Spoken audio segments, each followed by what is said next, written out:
Parliament ఎన్నికలు దగ్గర పడుతుండటంతో కాంగ్రెస్ మళ్లీ కుట్ర రాజకీయాలు చేస్తుందన్నారు బీజేపీ జాతీయ ఉపాధ్యక్షురాలు డీకే అరుణ. బీజేపీ బీఆర్ఎస్ ఒక్కటే అంటూ తప్పుడు ప్రచారంతో మళ్లీ గెలవాలని కాంగ్రెస్ చూస్తుందని మండిపడ్డారు. మళ్లీ మూడోసారి కూడా మోడీ ప్రధాని అవుతాడని, దీన్ని ఆపేదమ్ము ఎవరికీ లేదని ధీమా వ్యక్తం చేశారు. నిజామాబాద్ జిల్లా కమ్మర్పల్లి విజయ సంకల్ప యాత్ర రోడ్ షోలో డీకే అరుణ పాల్గొన్నారు. రాహుల్ గాంధీ ప్రధాని అయ్యే అవకాశం లేదని, ఇండియా కూటమి రాహుల్ ప్రధాని అంటే ఒప్పుకోవడం లేదన్నారు. రాహుల్ ప్రధాని కాలేడన్నారు డీకే అరుణ. కాంగ్రెస్ అధికారంలోనికి రాదు కాబట్టి ఆ హామీలు నెరవేరవని తెలిపారు.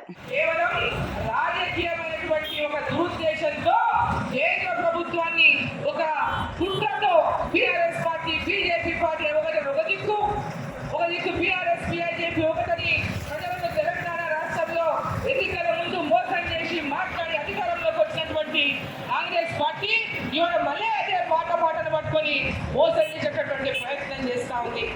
ఈరోజు వీళ్ళు ముఖ్యమంత్రి అయినాక ఎప్పుడే ప్రధానమంత్రి గారి దగ్గర పోతే ప్రధానమంత్రి గారు సమయం ఇచ్చి తెలంగాణ రాష్ట్రానికి పూర్తిగా అంతగా ఉంటా సహాయ సహకారాలు అందిస్తామని చెప్పి ఇక్కడ వచ్చి అక్కడేమో సానుకూలంగా మాట్లాడిండు, సానుకూలంగా చెప్పి స్పందించి చెప్పిన రాజకీయ రోజు ఓట్లు వచ్చే వరకు ఓట్లు రాజకీయం చేస్తున్నటువంటి కాంగ్రెస్ పార్టీని ఇది ఏ మాత్రం కూడా సమంజసం కాదని చెప్పి సందర్భం నేను తెలియజేస్తా ఉన్నా. ఒక పక్క 6 గ్యారెంటీలని గొడవలు మోసం చేసి ఇప్పుడు ఏమంటున్నారు, 6 గ్యారెంటీలు అమలు చేయాలంటే కేంద్రంలో అంటే రాహుల్ గాంధీ ప్రధానమంత్రి కావాలంట. రాహుల్ గాంధీ ప్రధానమంత్రి అవుతాడా? రాహుల్ గాంధీ ప్రధానమంత్రి అయ్యే అవకాశం ఉందా? అసలు రాహుల్ గాంధీ ప్రధానమంత్రి అవకాశమే లేదు. వాళ్ళ ఇండియా అలయన్స్ లోనే రాహుల్ గాంధీ ప్రధానమంత్రి అని చెప్పి ఒప్పుకోవడం లేదు. ఇండియా అలయన్స్ అధికారంలోకి వచ్చే అవకాశమే లేదు. అదే ముక్కలు అయిపోయింది అలయన్స్ అంతా.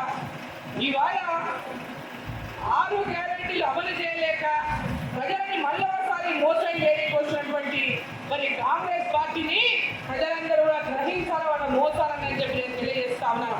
వాళ్ళు ఇచ్చిన హామీలు నెరవేర్చలేక కేంద్రంలో వస్తామని చెప్తున్నారు, కేంద్రంలో రాదు కాబట్టి మేము ఇయ్యలేమని చెప్పడానికి వాళ్ళు చేసినటువంటి కుట్ర ప్రయత్నం అని చెప్పి తెలియజేస్తా ఉన్నాను.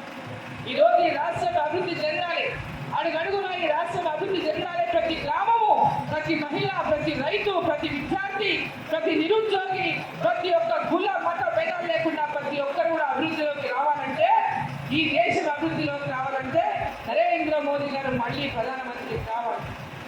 నరేంద్ర మోదీ గారు ఖచ్చితంగా మళ్ళీ ప్రధానమంత్రి అవుతున్నారు. ఆపే శక్తి దేశంలో ఎవరికి లేదు. మూడవసారి మళ్ళీ ప్రధానమంత్రి గారు నరేంద్ర మోదీ గారు కాబోతున్నారు. తెలంగాణ ప్రాంతం నుంచి